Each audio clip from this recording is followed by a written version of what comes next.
in the heart of Renaissance France, where shadows danced with candlelight and power, was the most seductive of all poisons, lived a woman who was more than a queen. She was a legend. She ruled the most powerful kingdom in Europe, yet she wore no crown. Her name was Diane de Poitiers. Her story is not one of a simple royal mistress. It's a tale of ambition, obsession, and a fatal quest for eternal beauty. Diane was 20 years older than the man who would become King Henry II, yet she captured his heart as a boy and never let it go. When he ascended the throne, it was her name whispered in the corridors of power, her initial intertwined with his on the walls of palaces. She was the moon to his sun, a silver goddess in a court of fleeting stars, while the true queen, Catherine de Medici, bore the king's children. Diane bore his devotion. She was his confidant, his advisor, his everything. Her influence was absolute. She understood that in a world where a woman's worth was tied to her youth and beauty, to age was to become invisible. And Diane de Poitiers refused to be invisible. She would defy time itself. Her secret was a daily ritual, a dark communion with immortality.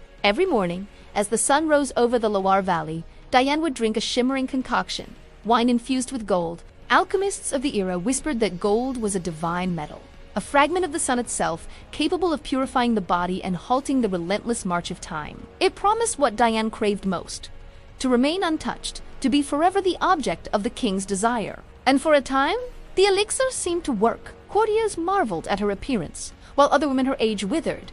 Diane's skin remained impossibly pale and smooth, her figure slender, her presence commanding. She was a living myth, a testament to her own indomitable will. She had bewitched not just the king, but time itself, or so it seemed. But alchemy is a treacherous art, and its promises are often laced with poison. Gold is not life.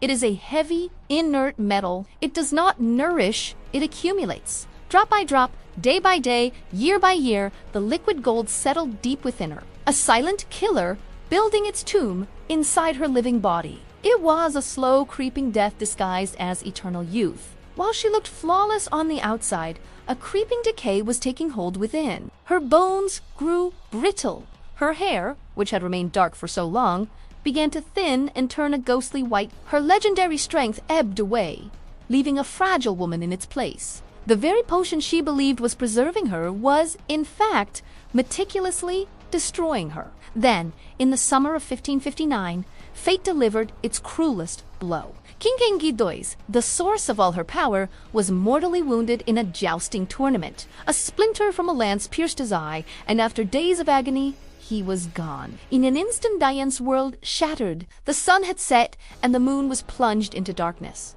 The widowed queen, Catherine de Medici, who had endured decades of humiliation in Diane's shadow, wasted no time in exacting her revenge. Diane was stripped of her titles, her jewels, and her magnificent castles. She was banished from the court she had so masterfully commanded. The woman who had been the center of the universe was cast out, alone and forgotten. Far from the gilded halls of power, Diane de Poitiers finally faced the enemy she could no longer outrun: her own mortality. Without the king's protection, and with her body ravaged by years of self-inflicted poisoning, her decline was swift and devastating. The beauty she had sacrificed everything for crumbled, revealing the true cost of her obsession. She died a few years later, a shadow of her former self. For centuries, her story remained a whispered legend, a cautionary tale of vanity. But in 2008, science uncovered the dark truth. When her remains were exhumed and analyzed, researchers found shocking, irrefutable evidence. Her bones and hair were saturated with gold, at levels hundreds of times higher than normal.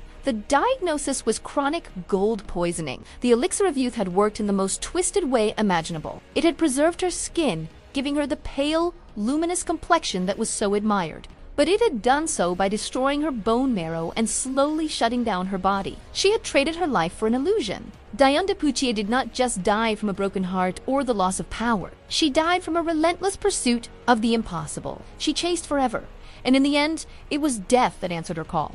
Her quest for immortality didn't save her from aging. It simply ensured her end would be a tragedy written in gold. A silent, beautiful, and utterly lethal poison. Thank you for watching. If you were captivated by this story of beauty and betrayal, don't forget to like this video and subscribe for more tales from the darkest corners of history.